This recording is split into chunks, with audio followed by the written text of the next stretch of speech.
Stop it! Wow, that hurt! That one hurt the most! Hello everybody, welcome back to Screenstars. I'm here today to bring you my review for the 2025 action comedy Novocaine. The film is directed by Dan Burke and Robert Olson, and it stars Jack Quaid, Amber Midthunder. We've got Ray Nicholson, Jacob Batalon, Betty Gabriel and Matt Walsh. Now the film follows Jack Quaid's character, Nate. He's a young man. He kind of spends his evenings playing video games. He works at a bank, keeps himself to himself, and there's a very good reason for that. He's kind of removed himself from society in many, many ways because he suffers from a condition where he feels no pain, and it has to be very, very carefully managed because, as you could imagine, there's any number of obstacles or everyday things in the world that could potentially be lethal to him. But he's got a crush on Amber Midthunder's character, Sherry, who also works at the bank. He basically plucks up the courage and they end up going out on a date. And he explains this to her, you know, how he has to live his life. They basically spend the night together. He basically falls head over heels in love with her. But the very next day at the bank, it is robbed by three robbers dressed as Santa Claus. They take Sherry as a hostage, and Nate doesn't want to lose this woman he's now made this connection with, so he ends up chasing after them. The only thing he's got on his side to help him is the fact that he can't feel any pain because he doesn't have skills in any other areas in regards to taking down bad guys. As you can imagine, there's a lot of violence ensues. Right, what are my thoughts on Novocaine? Well, I think it's fairly obvious this has got a really unique premise here, you know. A guy that can't feel any pain thrust into an action film. It's got endless possibilities, really, for violence. And this doesn't really disappoint in that area. You know, there are a huge amount of inventive ways in which Jack Quaid's Nate is put into different scenarios that essentially consist of him getting his ass handed to him, basically, in all these scenarios, because he is not skilled. He is not an action hero. He doesn't have any skills in regards to being an action hero. The only thing he's got is the ability to take punishment and not feel any pain, until he eventually sees an opening, and he can use that to his advantage to kind of take down the villains of the film, which essentially is what happens. Now, beyond that premise that I've just said there, there's nothing else, really, in regards to this film. The rest of it is really quite generic and, you know, paint by numbers in many, many ways. It's almost like they've come up with this premise of this guy that can't feel any pain, and they've, you know, and it's an interesting premise, don't get me wrong.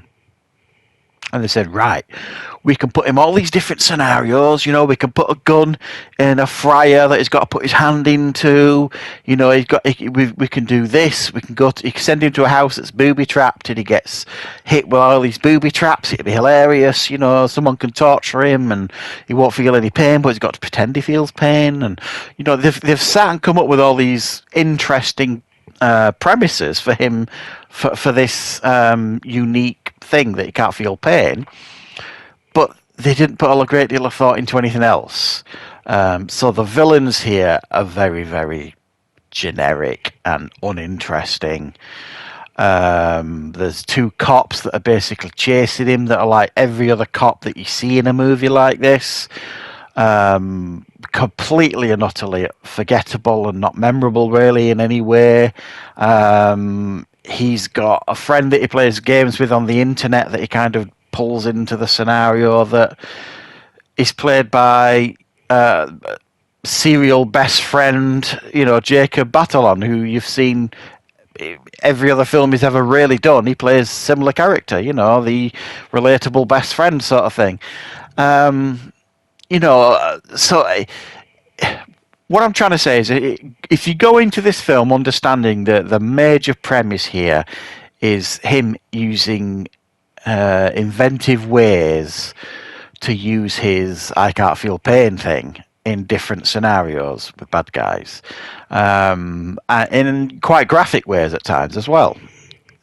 If you're happy with that and you're quite happy to go into that, to see him get battered and flung all over the place and injured and, you know, shot and stabbed and sliced and diced and burnt and anything else you can imagine, it all happens here in this film. But if you want to go in there for anything a little bit more deeper, forget it. And that's fine. That's fine for me. The premise is enough for me to enjoy this and get enjoyment out of it, and I absolutely did. I also thought I did quite like the premise of Nate falling for the sherry. The fact that he's had this condition all his life, and he's always kept himself distant. He's never felt connected to anybody, and now he finally does. He's prepared to kind of put himself out there to kind of get her back. I thought that was an interesting premise. I quite like that, and there was actually some decent chemistry between them two.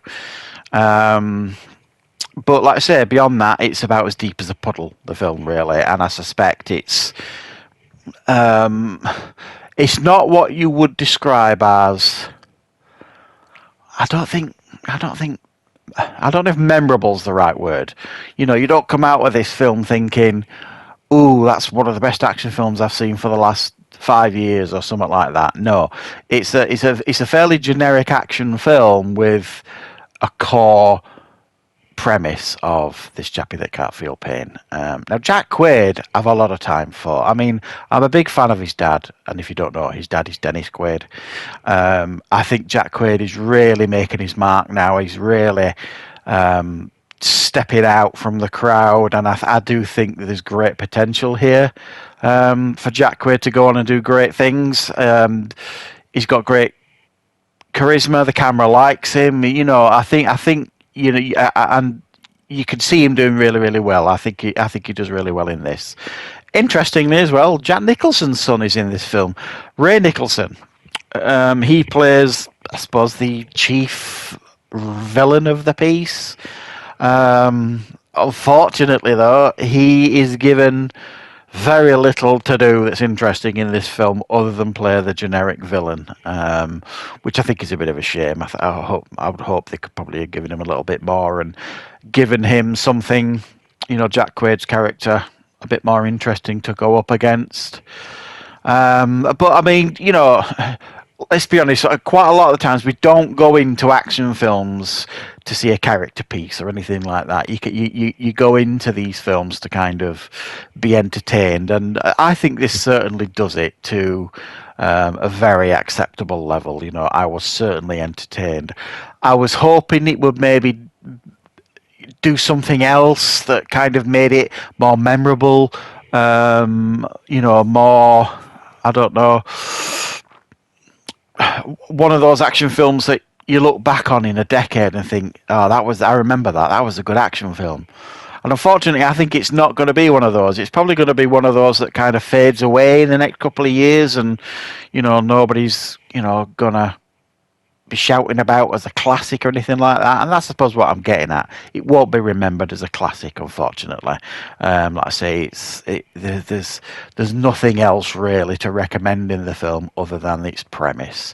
But that's enough for me. I was entertained with it, and I suspect if you go into this film understanding that, you will certainly be entertained by it as well. So thanks for checking out this review, guys. I hope you liked it.